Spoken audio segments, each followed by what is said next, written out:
राधे राधे महाराज जी। गुरुदेव, कुछ माह पहले मेरे एक सहपाठी से मित्रता हो गई थी और मैं उस व्यक्ति में आसक्त हो गई और एक दूसरे से जीवन साथी जैसे संबंध भी कोशिश हुए महाराज जी। हालांकि वो ज्यादा दिन तक टिके नहीं ना ही रहे, पर कुछ परिस्थितियां आई और सब खत्म हो गया, परंतु मेरी उसमें आसक्ति इतनी ज्यादा हो गई कि मैं उसे भूल नहीं पा रही महाराज जी। वो व्यक्ति दिख जाता है। अब वासनाओं के खेल खेलोगे, मन मलिन होगा तो भूल क्या पाओगे। अरे धिक्कार है ऐसे जीवन को कि जो मनुष्य जीवन मिलने पर भगवान के लिए बात नहीं आई कि मैं भगवान को भूल नहीं पाती हूँ। ये जीवन का तो लाभ होना चाहिए। इन नाशवान शरीरों में आसक्ति करके, इंद्रियजन्य सुखों में भोग सुख का अनुभव करके मैं उनको भूल नहीं पाती, तो धिक्कार तुम्हारी बुद्धि को।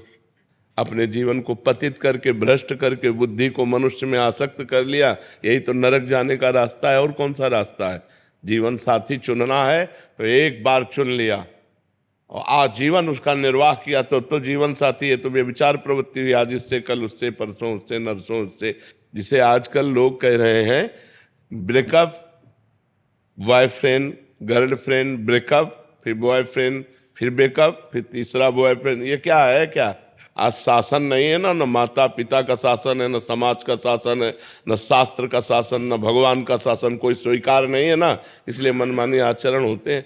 मनमानी आचरण करने का अधिकार किसने दिया तुमको? या एक बार पाणी ग्रहण किया तो आजीवन निर्वाह किया? अपने पर शासन नहीं, अपने धर्म को नहीं जानती हो, शरीर का बार बार अपवित्र होना, ये क्या है? मन शरीर में लगा हुआ है, मन अपवित्र हो रहा है, पाप का खजाना बन रहा है, नरक जाओ नरक भोगो। ये दुर्लभ मनुष्य देह का क्या लाभ मिला? आजकल यही प्रवृत्ति चल रही, तुम्हारी बात नहीं बच्चा, ये आजकल प्रवृत्ति यही चल रही है। ये कोई मतलब नई बात नहीं, यही प्रवृत्ति चल रही है। भगवान का नाम जप करो, जो संयम से रहो। अगर स्त्री शरीर है तो किसी एक पुरुष का एक बार वरण करो, आजीवन वरण करो। छूट जाए तो ब्रह्मचर्य से रहो, आजीवन ब्रह्मचर्य रहो। ये व्यभिचार प्रवृत्ति से नरक जाने का रास्ता होता है। त्रिविधम नरकस्येदम द्वारम नाशनमात्मनः कामः क्रोधा तथा लोभा तस्मादेत्ययं त्यजेत। ये तीन नरक के द्वार हैं, काम क्रोध लोभ। इन्हीं में जो फंसे हुए नरक जाना है। और क्या करना है? नरक की प्रवृत्ति करनी। भूल नहीं पाती, तुम्हें घृणा हो जानी चाहिए कि जिसके लिए मैंने शरीर समर्पित किया वो आदमी मेरा हो नहीं हुआ तो वो भूलने योग्य है, वो घृणा करने योग्य है। नाम जप करो और सही रास्ते से चलो, नहीं तो किसी काम का मनुष्य जीवन नहीं रह जाएगा। हम कहते हैं दोस्ती करना पाप नहीं है, कोई भी किसी से भी दोस्ती करो, लेकिन दोस्ती गंदगी करना पाप है, बेविचार करना पाप है। ये क्यों करते हो?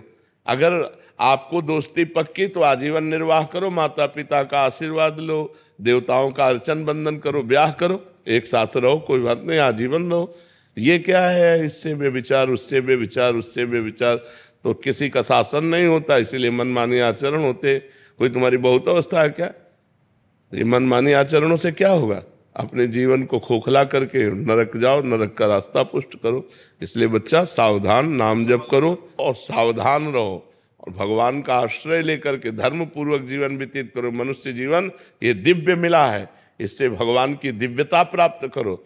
अब हम कहते हैं ठीक है गृहस्थ में जाना है, गृहस्थ में जाइए, लेकिन किसी एक पुरुष का ऐसा वर्णन करो। देखो आजकल मनमानी चल रहा है। माता पिता वर खोजते थे, पंडितों से विचार किया जाता था, बड़े धर्म पूर्वक देवी देवताओं की आराधना करके ब्याह होते थे, आजीवन निर्वाह होता था। हमने कभी नहीं सुना डिवोर्स, गांव में कभी डिवोर्स नहीं सुना हमने। ये जो व्यभिचार प्रवृत्ति शुरू ना, गर्ल फ्रेंड और बॉय फ्रेंड और लिव इन रिलेशन, यहाँ से शुरू हुआ है डिवोर्स। नहीं, हमने कभी डिवोर्स नहीं सुना। आजीवन निर्वाह क्योंकि माता पिता ने किया, देवी देवताओं का पूजन करके, शास्त्र के पंडित के अनुसार अग्नि के फेरे लेकर, तब कहीं वो धर्म से चलो। इस तरह के मनमानी आचरण कोई भी मत करो, नहीं तो पछताना पड़ेगा। संसार का बड़ा विचित्र स्वरूप है, होश में चलना चाहिए। रवि प्रकाश विजय जी, राजस्थान से। महाराज जी, भगवत प्राप्ति के लिए मन की स्थिरता आवश्यक है, लेकिन मन के विचलित रहने पर मन की स्थिरता या दृढ़ता के उपाय क्या हो सकते हैं?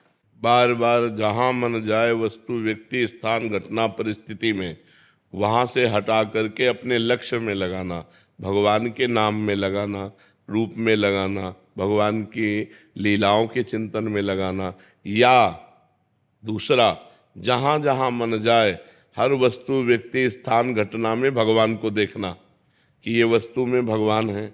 जब सृष्टि नहीं थी तब भगवान ही थे, जब सृष्टि नहीं रहेगी तो भगवान ही रहेंगे। तो बीच में क्या है?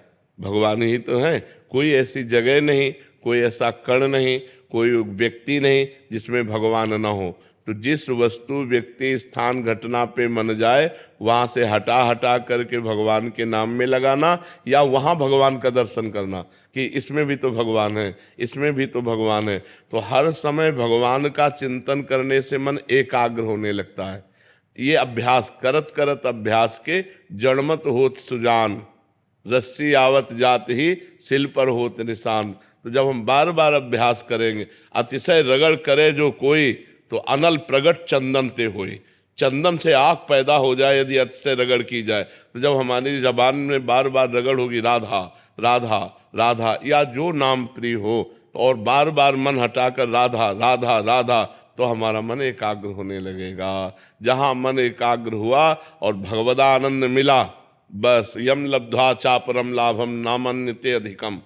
इससे अधिक कोई लाभ नहीं है। जिस समय भगवदानंद की अनुभूति होती है उस समय फिर मन कहीं जाता ही नहीं। ब्रह्मादिक के भोग सब, स्वर्गलोक मर्त्यलोक की तो बात जाने दो, ब्रह्मलोक के भी भोग विष के समान लगते हैं जिसको भगवदानंद की अनुभूति होती है। ब्रह्मादिक के भोग सब विषम लागत ताय, नारायण ब्रज चंद की लगन लगी है जाए। इसलिए खूब नाम जप करो, बार बार मन को हटा हटा करके नाम में लगाओ, तो इस अभ्यास से धीरे धीरे वश में हो जाएगा।